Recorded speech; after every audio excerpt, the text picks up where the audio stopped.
Welcome back to the webinar on government information gathering. This is Mike DeBliss. I'm so happy to have you with me on the second webinar. This webinar will cover defenses and privileges to IRS summonses. Now, before I delve into defenses and privileges, I just want to give you a thumbnail sketch on how this section has been laid out. There are three main topics within defenses and privileges. The first is the Fifth Amendment privilege, the second is immunity, and the third is the attorney-client privilege and work product privilege. Now, within the Fifth Amendment privilege, there are two main privileges. The first is the privilege as it relates to testimony, and the second is a privilege as it relates to document production. As I was preparing these slides, it was my goal to include a discussion on all three of these topics in one webinar. But I quickly realized that that was way too ambitious because there was simply too much information to share with you. So here's how this section has been laid out. This webinar, which is webinar number 2, but the first webinar on defenses and privileges, will cover the Fifth Amendment privilege as it relates to testimony. The next webinar on defenses and privileges, which will be webinar number 3 in the entire series, will cover the Fifth Amendment privilege as it relates to document production and then immunity. And the final webinar for this topic of defenses and privileges, which will be number 3, but number 4 overall, will cover the attorney-client privilege and the work product privilege. For those of you who are eagerly awaiting a discussion on Covell agreements, there will be a vibrant discussion of them in the third part, that being the part on attorney-client privilege and work product privilege. So without further ado, let's jump into defenses and privileges. Before we go deep into the Fifth Amendment privilege as it relates to testimony, let's set the stage.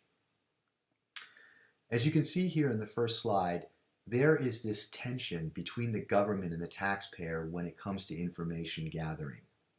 Very simply, the government wants information that only the taxpayer or his accountant possesses. The type of information thereafter, however, could potentially be incriminating. So if the government, and as you can imagine, the taxpayer isn't in such a hurry to turn over information that is potentially incriminating to the government.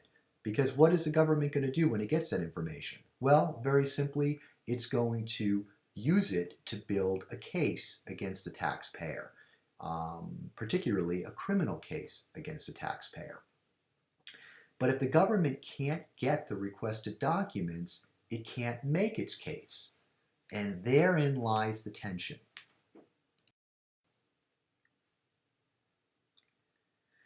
In most cases, surrendering this information is a modern-day equivalent of an old-fashioned Western duel. So what I want you to do is close your eyes for a second, and I want you to picture this old-fashioned Western duel. I want you to visualize these two cowboys that are standing outside in the middle of a street. There's probably a bar or a tavern in the background.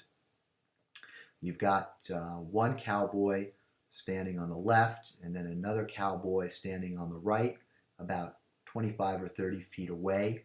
They both have their tall cowboy hats on. They're both staring each other down with that icy, glassy stare. They've got their revolvers wrapped around their waist. They've got their hands close to their revolver, ready to reach into that holster, pull out the gun, and fire. We're going to tweak this example slightly. One cowboy is going to be the IRS revenue agent. The other cowboy is going to be the taxpayer. Now, the taxpayer is all set for this duel. He's got his revolver on his belt. It's full of ammunition. The IRS revenue agent, however, forgot his ammunition. And all he has is an empty gun. And he knows that he's not going to get very far with that gun. So what does he need? He needs some ammunition. And what does he do? Well, he asks the taxpayer, who is the other dueling cowboy and his adversary, to borrow some ammunition. And that is essentially what's happening here when the government asks the taxpayer or summonses or issues a summons to get information from the taxpayer. Very simply, the information that the IRS wants could be the smoking gun. It could be the knockout punch that the government needs to successfully prosecute the taxpayer.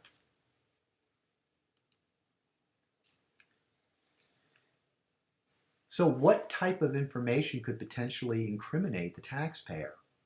How about business records that show that the taxpayer's actual net income is greater than the income that he reported on his return? Of course, that would have a tendency to incriminate the taxpayer.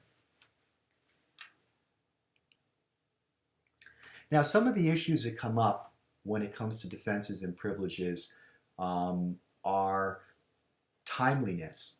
And there are both legal and ethical questions, but let's focus first on timeliness. Let's suppose that the taxpayer has an objection to the summons. It must be asserted at the right time. Now, what is the right time? Well, we're going to talk about that now. Assuming that there is a good faith basis to challenge it, when should the privilege be asserted? We've got two choices here. The first is at the earliest stage possible so that it's preserved during the summons enforcement process. The second is at a contempt proceeding after the taxpayer defies a court order enforcing compliance of the summons and the court is considering imposing sanctions. Well, the answer probably is very easy for you to guess. But what I want to do is I want to just add a little bit of meat to the bones of this skeleton example. And this is also going to serve as a refresher to the first webinar that we had. Let's suppose here that the taxpayer receives a summons from the IRS but doesn't respond. Keep in mind that a summons is not self-executing. So the IRS has to jump through a lot of hurdles in order to enforce the summons against the taxpayer. First, it has to go to an attorney, an assistant U.S. attorney in the Department of Justice tax section to request that attorney to enforce a summons by going to federal court and asking the judge to do that. So that's step number one. The IRS revenue agent can't just appear in federal court on a Monday morning, go into Judge Smith's courtroom and say, "Hey, Judge, it's me, Johnny, from the IRS. I've got this taxpayer who has blatantly disregarded a summons. I need you to enforce it." That's not how it works. Again, the revenue agent has to go to an assistant U.S. attorney in the Department of Justice tax section and ask him or her to go to court and to get the judge to enforce the summons. This is what's called a summons enforcement hearing. Now, the taxpayer has some due process rights. The taxpayer has a right to go to court and to dispute the allegations that the government is making for enforcing the summons. Let's suppose, however, that the taxpayer doesn't show up at that summons enforcement hearing. And so the court orders that the summons should be enforced. Let's suppose further that the taxpayer violates that court order by continuing not to respond to the subpoena, meaning not turning over the documents and information that the IRS wants. Now, the government can go back into court, back before Judge Smith again, and ask Judge Smith this time to impose sanctions. In that case, the taxpayer can be hauled into court for contempt. And so the question that comes up now is, during this contempt action, can the taxpayer raise a defense to the summons for the very first time? And the answer to that is no. The golden rule that we have here is that objections to compliance cannot be raised for the first time in a contempt proceeding. At a contempt proceeding, we are at the next stage, which is whether there should be sanctions imposed by the court on the taxpayer for failing to comply with a court order. Keep in mind, it's a court order at this juncture, and the taxpayer, if he has not responded by providing the documents and information requested by the summons, has defied that court order. So the answer to this question is very simply at the earliest stage possible so that it can be preserved. If the taxpayer waits until the contempt proceeding, it will be too late to raise any defenses to the summons. The second issue here is that there is an ethical obligation on the part of the defense attorney when it comes to advising a taxpayer who receives a summons. The defense attorney cannot instruct his client to disregard it unless there is at least a good faith basis to challenge it.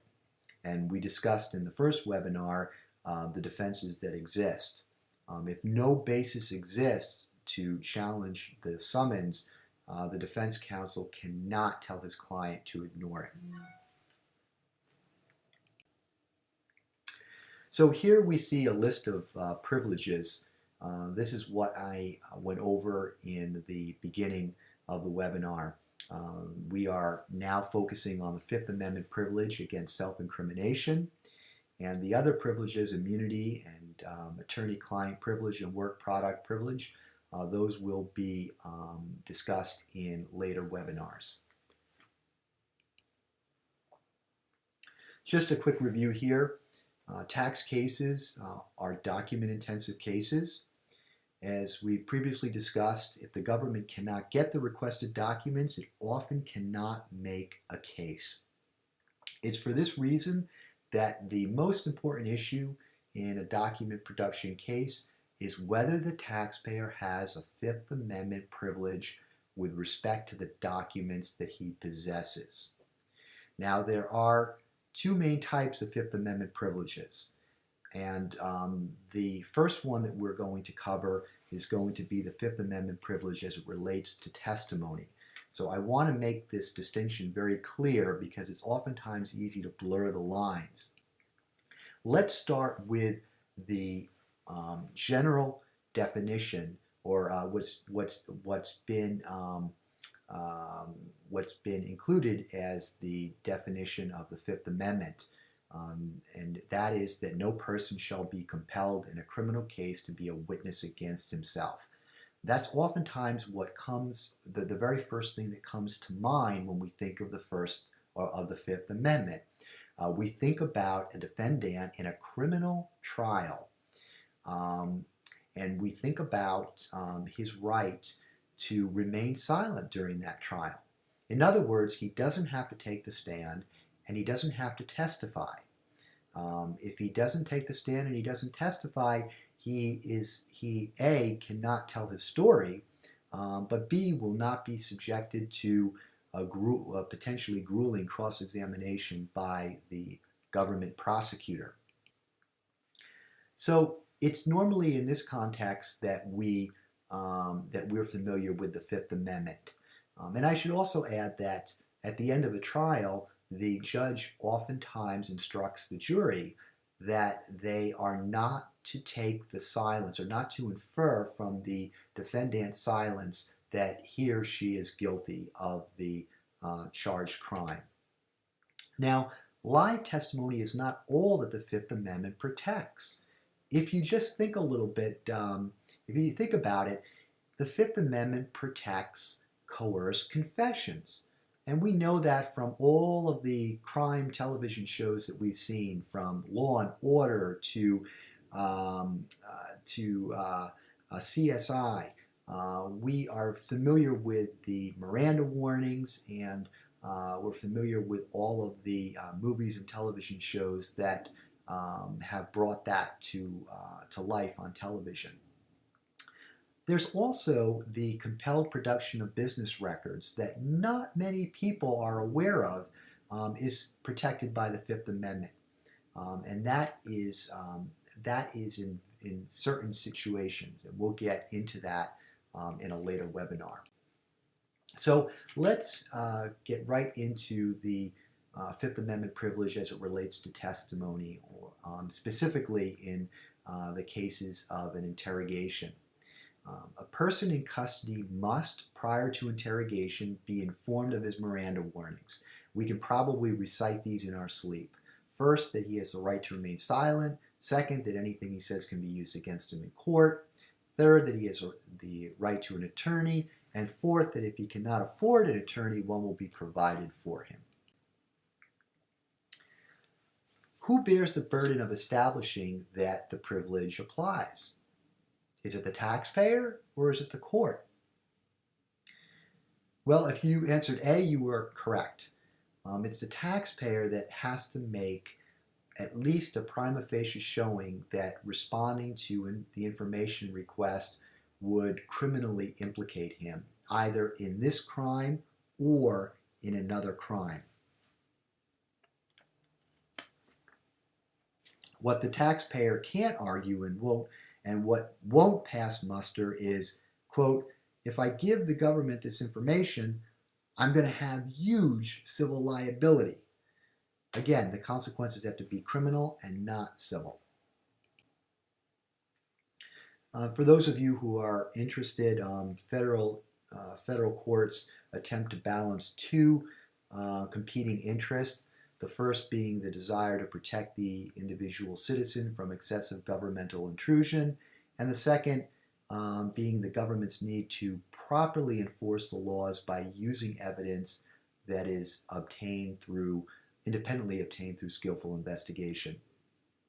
Now, for this Fifth Amendment privilege to apply, the statements must be compelled at the time they are made. So what's interesting here is that a witness who voluntarily testifies or willingly produces documents in response to a summons cannot later claim the privilege. So in other words, he can't voluntarily turn over the information that is being requested in the summons and then a week or two later say, this was actually compelled and it was against my will. So I'm going to raise a defense to the summons. It's too late. If it has already been provided, it is then too late to make that argument. Now, while we're all familiar with the Miranda warnings from television, there are two requirements that we may not be familiar with in the context of the Miranda warnings. In order for the Miranda warnings to be needed, in order for the officer to actually have a duty to administer the Miranda warnings to a person, A, the person has to be in custody, and B, the person has to be subjected to questioning. And this is very, very important to understand because not a lot of people understand these two requirements. And so we're going to delve a little bit deeper into the meaning of custody and into the meaning of questioning. But one point I'd like to raise here that is that is not as obvious as it seems. But if the accused hasn't been questioned, it doesn't matter whether the officer administered Miranda warnings or not. As a criminal defense attorney, I oftentimes have clients tell me that they were never administered their Miranda warnings at the time of their arrest. And they are outraged at having not been read their Miranda warnings. Well, the next thing that I ask is whether they were questioned. And sometimes they'll say, no, I was never questioned. Well, then guess what? It didn't matter that the police officer didn't read you your Miranda warnings. It's the whole notion of Miranda warnings is to safeguard the accused against giving an incriminating statement after being questioned.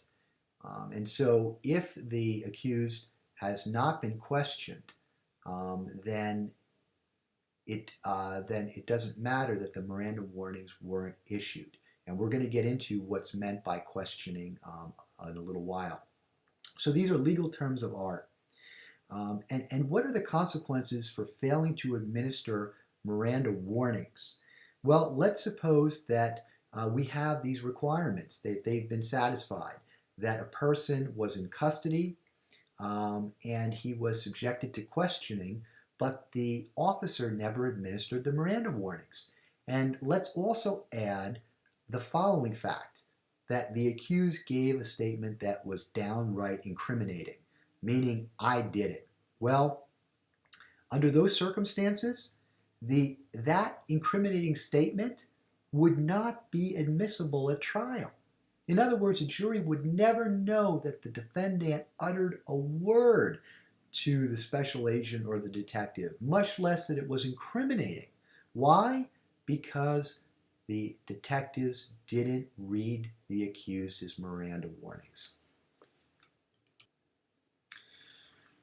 As I said, we're going to delve a little bit deeper now into the meaning of custody and questioning.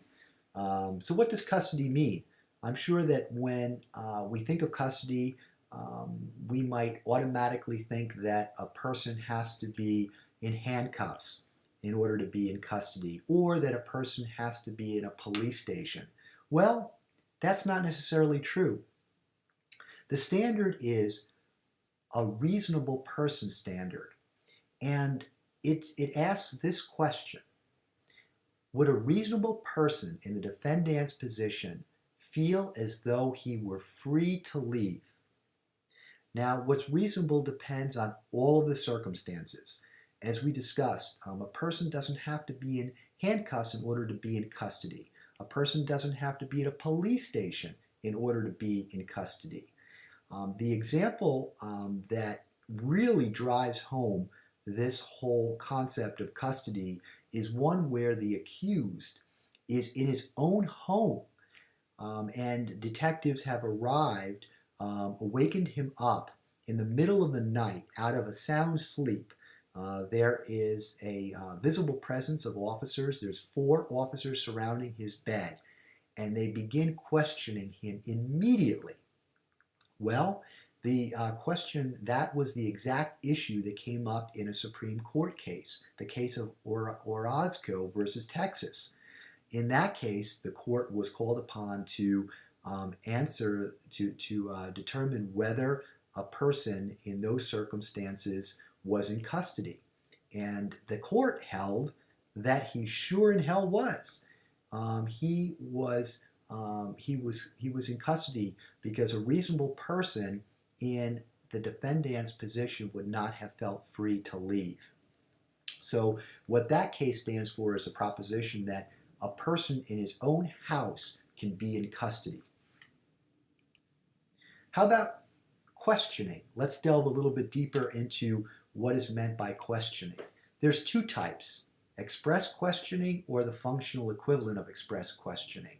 When we talk about express questioning, the easiest way to think of express questioning is the detective saying, "Were you at the crime scene on the night of December 15th at 5 o'clock?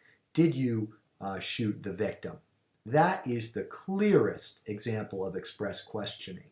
But sometimes it's a little bit vague as to whether the person is being questioned.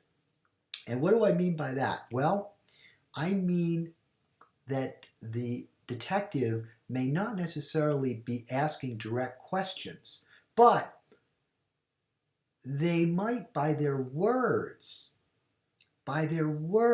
be suggesting by their words trying to elicit an incriminating response from the accused. So what do I mean by that? Well, let's take a look at a case that came up a while ago, and it's known as the Christian burial speech case. It is a very interesting case. I won't bore you with all of the details, but I do want to talk a little bit about it so that you understand what is meant by the functional equivalent of express questioning, because this does come up frequently in tax cases when special agents are talking to targets. In this case, there was a child who was missing for a number of days. This took place in the Midwest.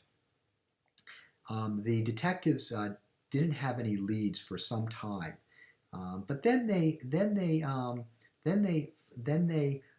came upon a person who was a suspect in the case, and they rounded him up. They rounded him up in an area that was quite a distance away from the police precinct, and this detective sat the suspect in the car and began driving him to the police station for what was probably later going to be questioning. Now, during the course of the ride to the police station, the detective did not administer any Miranda warnings. However, he did embark on this wide-ranging conversation covering a variety of topics, one of which was religion. It was when he launched into this conversation about religion that this whole Christian burial speech came to be. And what the detective said to the suspect as they were driving was this. I mean, I'm going to paraphrase, but he said to the effect, "I want to give you something to think about while we're traveling down the road. Number one, I want you to observe the weather. It's raining, it's sleeting, it's freezing, driving is treacherous. It's going to be dark early this evening. They're even predicting some snow for tonight. And I feel that you yourself are the only one that knows where this little girl's body is. That you yourself had to have been there at least once. And if you get a snow on top of it, you yourself may be unable to find it. And since we will be going right past this area on the way to Des Moines, I feel that we could stop and locate the body so that the parents of this little girl might be entitled to a Christian burial. After all, This little girl was snatched away from them on Christmas Eve and murdered. And I feel we should stop and locate it on the way into Des Moines rather than waiting until the morning and trying to come back out after a snowstorm and possibly not even being able to find it at all. Well, as the car continued towards Des Moines, I'm sure you can guess what happened. The defendant, who was merely a suspect at that time, confessed that he would show the officers where the body was, and he directed the detective right to the body of the child. So even though in that case the detective did not blatantly ask the suspect a question, it was simply the facts that he was talking about that were viewed as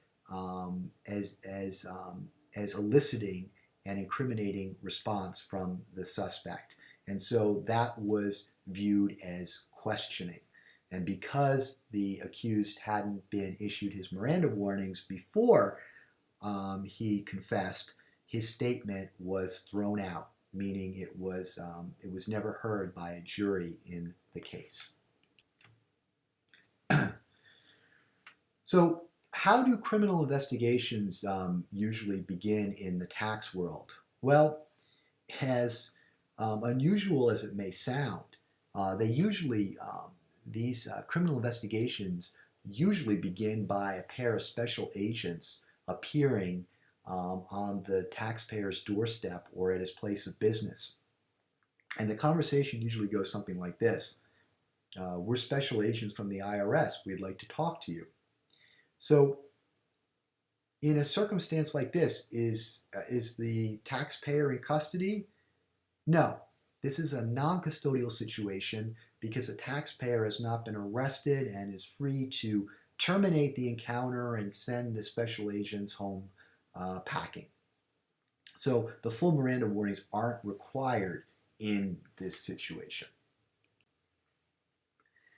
Now, despite these shock tactics, the IRS wants to obtain admissible evidence. The Internal Revenue Manual includes rules that apply in conducting non-custodial interviews.